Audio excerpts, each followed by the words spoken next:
Hello, friends. Today I'm intending to read part 8 of Sir Ernest Satow's introduction to Captain John Saris's book about his voyage to Japan in 1613. And depending on how long part 8 is of the introduction, I may get on to part 9 as well. We'll have to see about that. All right, so first of all, we should take a look at part 8. There we are. It starts there. Saris's stay in Japan. So, are you sitting comfortably? Then I'll begin. Saris's stay in Japan. Saris was heartily welcomed by Matsura Hoin, the ex-daimyo king of Hirado, who, as the Japanese custom was, continued to direct the government of his fief, although his grandson, the young king, was nominally in power. Kind of regency arrangement, isn't it? They both came on board the Clove as soon as she anchored at Kochi, below the town, and were on board again the following day. Saris at once wrote to William Adams, who was then at Yedo, and Hoin undertook to have the letter forwarded without delay. Kochi is Shikoku, right? Yes. No difficulty was made about the English obtaining a house on shore, and they eventually rented one from the head of the Chinese factory for $95 for the 6 months. This man, whose name was Andrea Dittis, was no doubt a Christian. Presents were given to Hoin and his grandson, worth $340, besides others to the value of $160, which were divided between the brother and great-uncle of the latter. To 5 of the leading officials, gifts worth about $190 in all were distributed.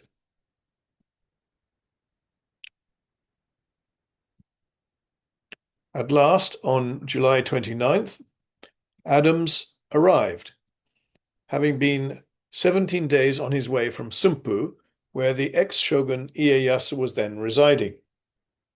Saris offered him the hospitality of the English house, but he preferred to lodge by himself in a Japanese house, whither he would not suffer anyone to accompany him. It appeared to Saris that Adams was more or less Japanese in his sentiments, and that he preferred the company of Dutchmen or Spaniards to that of his own countrymen.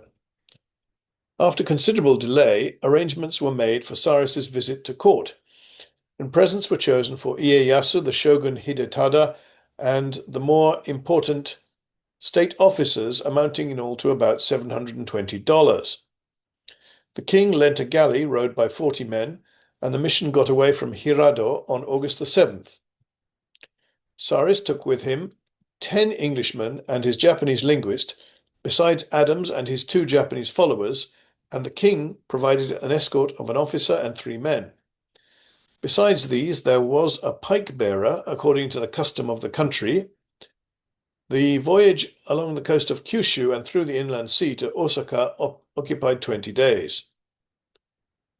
Sounds like they went by boat as far as Osaka. From here, the English proceeded up the river by boat to Fushimi, where a palanquin carried by 6 men and a led horse were provided for Saris. Travelling at the rate of about 28 miles a day, Saris says 15 or 16 leagues of 3 to a mile, as we guessed it, they reached Sumpu on September the 6th. On the 8th, he had his audience of Ieyasu, to whom he delivered King James's letter and the presents, and on the following day he visited Honda Kozuke no Suke, who refused to receive any gift beyond a few pounds of aloes. To Honda he presented a memorandum of the privileges which he desired to obtain for the East India Company, but was told to abbreviate it. This shortened memorandum was sent in through Adams on the 10th. A translation of the Japanese version reproduced in Purchas will be found in a later section of this introduction, and was approved by Ieyasu. It appears that the grant was intended to contain an article permitting the English to bring their Chinese prizes into Japanese ports and there dispose of the cargoes, and Saris says that this article was disallowed, but there is no trace of it in the Japanese document. Neither is there of the request for a pass to proceed to the discovery of Yedo, Hokkaido, that is, mentioned in the copy of the petition in the Cotton Charters, which has been published by Professor Saris. See page 80. It can only be concluded that the Japanese linguist employed to write out the translation omitted the latter, and that the former was never put in writing at all, even in the English document. The business of the mission having been thus placed on a satisfactory footing, Saris left for Yedo at noon on the 12th, arriving there 2 days later. On the 17th, he had an audience of the shogun Hidetada and delivered his presents. On the 21st, he accompanied Adams to Uraga, a small harbour at the entrance to the Bay of Yedo, near where Adams possessed an estate that had been granted to him by Ieyasu. It appears that the latter had expressed a desire to see the English settle in Yedo, and in that case, Uraga would have been the first port at which the English ships would touch. A similar suggestion had before been made to the Dutch, but they had preferred to establish themselves at Hirado. Saris, in the version of his journal printed by Purchas, expresses himself as in favour of this arrangement. The only drawback to Uraga, in his opinion, being that Uraga was not so well replenished with victual and flesh meat as Hirado, page 136. But on his return to Hirado, it was decided to remain there, as the factory had already been established in that centre, factory being trading post. Yeah?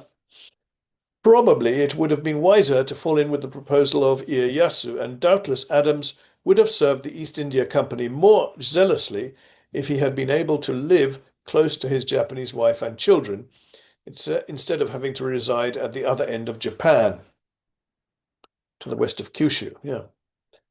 On the 25th, they left Uraga and arrived back at Sumpu on the 29th. On October the 8th, Saris received Ieyasu's answer to King James, and also the privileges. Translations of both are given in the concluding section. He left Sumpu on the following day and was a week travelling to Miyako, Kyoto, where he waited 3 days for Ieyasu's present to King James, which consisted of 5 pairs of folding screens, byobu. After spending 2 days and a half at Osaka, he embarked there and reached Hirado on November the 6th. A long account by Cox of what had passed at Hirado during the absence of Saris, taken from Purchas, is inserted in the journal at this place. Ieyasu had been prevailed upon to give Adams leave to return to England, and in accordance with his instructions, Saris offered him a passage home on board the Clove. This, however, he declined, the ostensible reason given being that he wished to remain for a certain time to get something, having hitherto spent his time so many years in vain, and would not now go home with an empty purse. In a letter from Adams to the East India Company written about this time, he says, however, "The reason I would not go with him was for divers injuries done against me, the which were things to me very strange and unlooked for, which things to write I cease, leaving it to others to make relaxion thereof." In another letter, dated December the 1st of the same year, Adams writes, "Your worship shall understand I had thought to come home in the Clove, but by some discourtesies offered me," so these are the footnotes, letters received by the East India Company. "Some discourtesies offered me by the general changed my mind, which injuries to write of them I leaving to others, God sending the ship home to make relation. Okay. To talk about them, give an account of them, relate them. What these injuries were is partly to be gathered from Saris's journal. A few days after his return, it was certainly proved that Mr. Adams, his man, which was our Jurebasa and cater for the house, did most unreasonably cozen us, and in one parcel of wine bought for the house got 21 mass. And on the following day, in friendly manner, I, Saris, acquainted Mr. Adams in the presence of Mr. Cox of his man's dishonest and villainous dealing, being put in trust, and to cheat us so unreasonable. He took it very evil that his servant should be so thought of, and so highly took his part as by the persuasion of Mr. Cox I did not say further, but gave order to Mr. Cox to let him go no more to market for us, this not being the first by many times, as Mr. Cox tells me he hath found him faulty therein.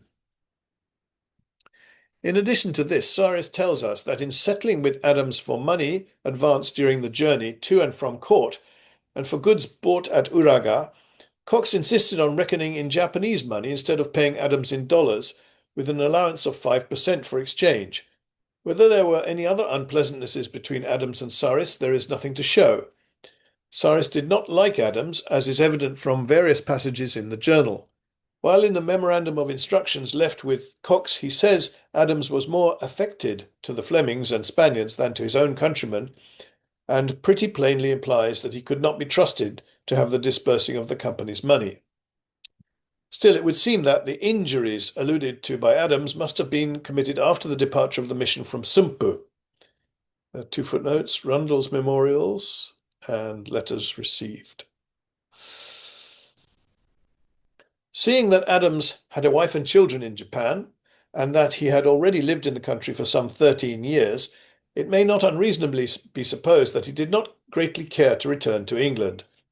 It is true he had, by dint of earnest solicitation, obtained leave from Ieyasu to quit Japan, but in the letter to the company in which he describes this scene, he wrote that as he was taking leave, Ieyasu said that if he did not think of going that year, he should wait until another ship came and go when he liked. If he had any intention at that time of going to England with Saris, he would not have accompanied him to Hirado, but would have returned back to his home nearby Uraga to put his affairs in order. There is no trace of his having tried to get a passage home in any of the English ships between this date and his death in May 1620, so that he was probably not greatly desirous of leaving Japan. There is nothing to surprise us in this. He was not the only one of the mariners of the Lifte that settled in Japan. What he gained from Ieyasu was his liberty to go or stay as he liked, and to devote himself to the pursuit of his own personal interests instead of working as the employé of the shogun. Negotiations between Saris and Adams for the entry of the latter into the service of the East India Company took only a few days, and were terminated by the signature of an agreement on November 24th, by which he bound himself to serve until the return of the next ship or ships after news should come of the arrival of the clove in England at the rate of £100 per annum.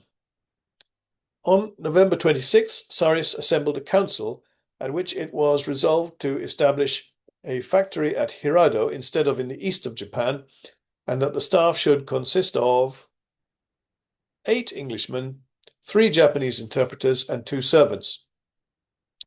Richard Cox, whose diary, edited by Sir E. Maund Thompson, has already been published by the Hakluyt Society, was appointed captain and Cape merchant, the others being William Adams, Tempest Peacock, Richard Wickham, William Eaton, Walter Carwarden, Edward or Edmund Saris, and William Nelson.